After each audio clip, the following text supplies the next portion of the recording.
అయినా వచ్చి నేను తెలంగాణ భవన్కి వస్తా కేటీఆర్ తో చర్చిస్తా అన్నాడు. మేము ఏమంటున్నాం, కేటీఆర్ గారు ఆయనకు ఒక మంచి కుర్చీ చేసి గౌరవప్రదంగా ఒక షాలో కప్పి సన్మానం చేసి ఇవాళ డిబేట్ కి వాళ్ళని స్వాగతిస్తున్నాం. కానీ ముఖ్యం మన జూపల్లి కృష్ణారావు గారికి వచ్చే దమ్ము లేదు. పోనీ గన్ పార్క్ రా అని తొడలు కొడుతున్నాడు. అక్కడికి వెళ్ళి గన్ పార్క్ కాదు గాంధీ పార్క్ కి కూడా వస్తాం. నీకు దమ్ముంటే పోలీసు వాళ్ళకి చెప్పి పర్మిషన్ ఇప్పి ఎందుకు ఆపుతున్నావు?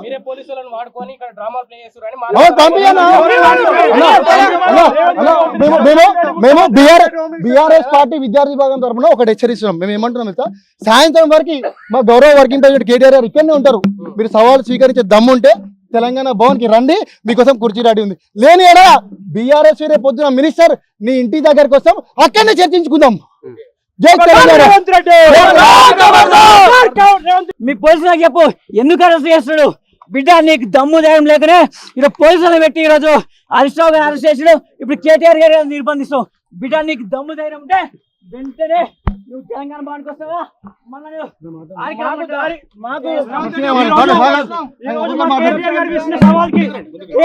సవాల్కి దమ్ముంటే రేవంత్ రెడ్డి ఓటు దొంగ రేవంత్ రెడ్డి చర్చకి రా. జూపల్లి కాదు పిల్లి ఎట్లా నువ్వు తెలంగాణ భవన్కి వస్తా అని చెప్పి గన్ పార్క్ పోతావా? గన్ పార్క్ మాజీ మంత్రి కేటీఆర్ వస్తా అని చెప్తే పోలీసు అడ్డుకుంటావా? ఇదే నాటాడు. నువ్వు చర్చించే దమ్ము లేదు కాబట్టి, చర్చించే దమ్ము లేదు అని మీ దొంగ లంగాలు కాబట్టి అప్పు చేసి తెలంగాణ అభివృద్ధి చేయకుండా ఢిల్లీకి ముడు పంపిస్తున్నారు రేవంత్ రెడ్డి గారు. దమ్ముంటే చర్చకు ఆడపిడ ఇవాళ కేటీఆర్ పైన అనుచిత వ్యాఖ్యలు చేస్తే రేవంత్ రెడ్డి గారు కాంగ్రెస్ నాయకులందరూ కూడా నిలదీస్తామని పరిగెత్తకూడదు. ముఖ్యమంత్రి రేవంత్ రెడ్డి మరియు మంత్రులు ఇవాళ గప్పాలు కొడుతున్నారు. గాంధీ భవన్ లో కూర్చొని ఈరోజు మేము చర్చలకు సిద్ధం అంటున్నారు. ఇక్కడ వేల మంది పోలీసులను 10,000 మంది పోలీసులను ఈ భవన్ చుట్టుపక్కల పెట్టి పొద్దున 10 గంటల సమయంలో హరీష్ రావు గారు చర్చకు సిద్ధమని బయలుదేరుతుంటే హరీష్ రావు గారిని 1,000 మంది పోలీసులను పెట్టి హరీష్ రావు గారు అరెస్ట్ చేయడం జరిగింది. ఆ తర్వాత బీఆర్ఎస్ పార్టీ వర్కింగ్ ప్రెసిడెంట్ గారు కేటీఆర్ అన్న గారు నేను చర్చకు పోతా జూపల్లి రమ్మని అడిగానని చెప్పేసి ఇక్కడ సీటు కూడా పెట్టడం జరిగింది. జూపల్లి కోసం చర్చకు సిద్ధమా? అప్పుల మీద బీఆర్ఎస్ పార్టీ చేసిన అప్పుల మీద కాంగ్రెస్ పార్టీ 2.5 సంవత్సరాల కాలంలో చేసిన అప్పుల మీద చర్చకు సిద్ధం అని చెప్పేసి కేటీఆర్ అన్న హరీష్ రావు గారు సవాల్ విసిరితే ఇవారు కావాలని ఇలా పిల్లి మాటలు మాట్లాడుతున్న జూపల్లి గారు తెలంగాణ భవన్ అని ఒకసారి అంటారు, గన్ పార్క్ అని ఇంకోసారి అంటారు, తర్వాత చార్మినార్ అని ఇంకోసారి అంటారు. అంటే ఏంది?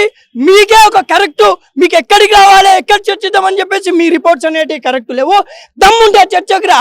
ఎందుకు ఈరోజు ఇంత 1,000 మంది పోలీసులు ఇక్కడ పెట్టి మీరు డ్రామాలు ఆడుతున్నారు? కాంగ్రెస్ పార్టీ ముఖ్యమంత్రి రేవంత్ రెడ్డి ఈరోజు మంత్రులు పెద్ద డ్రామా స్టార్లు, డ్రామా ఆర్టిస్టులు సవాలు విసురుతున్నారు. తెలంగాణ భవన్ 1,000 మంది పోలీసులు పెడుతున్నారు. మీకు దమ్ము ధైర్యం ఉంటే రండి, మా నాయకులతో హరీష్ రావు గారితో కేటీఆర్ గారితో చర్చించండి, అప్పుడు తెలుసుకోండి. ఈ దద్దమ్మ సిగ్గులేని దద్దమ్మ మాటలు మాట్లాడి మీ సిగ్గు మీ పరువు తీసుకోగలని చెప్పేసి ఈరోజు తెలంగాణ భవన్ సాక్షిగా చెప్పడం జరుగుతుంది. గత 10 సంవత్సరాలుగా కేసీఆర్ గారు చేసిన అభివృద్ధి ఎంతో ఈ రేవంత్ రెడ్డి కనబడతలేదు. వచ్చి 3 years అవుతుంది. నువ్వేం చేసినాయా అభివృద్ధి? 3 లక్షల కోట్లు అప్పులు చేసి ఢిల్లీకి పంపించినావు. మరి తెలంగాణ పరిస్థితి, తెలంగాణ డబ్బు ఉంది అనుకుంటుండి రేవంత్ రెడ్డి, తెలంగాణ సొత్తు అమ్ముకొని ఢిల్లీ పంపిస్తుండు. ఇదే నీ పాలన. కేసీఆర్ చేసిన 10 సంవత్సరాలు ఎంత చల్లగా ఉండే తెలంగాణ ఇప్పుడు ఎట్లా రగులుతుంది తెలంగాణ? కారణం ఏంటంటే ఈ లుచ్చా రేవంత్ రెడ్డి. రేవంత్ రెడ్డి ఒకటే డిమాండ్ చేసినాం, నీకు దమ్ముంటే రేవంత్ రెడ్డి, నీకు దమ్ముంటే తెలంగాణ మనకు వచ్చి మాట్లాడు. అంతేగాని ఇక్కడ 1,000 మంది పోలీసులను పెట్టి అన్ని చేయాలంటే చూస్తే మాత్రం బీఆర్ఎస్ సహించే పరిస్థితి ఉండదు. జై తెలంగాణ.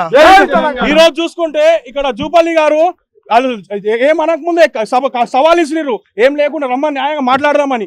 ఈరోజు రండి, ఇక్కడ రండి, మీకు చేరేసి బ్రహ్మాండంగా వెల్కమ్ చేస్తాం. మాట్లాడడానికి రెడీ ఉండి ఇంతమంది పోలీసులు పెట్టుకొని ఎందుకు చేస్తారు మీరు?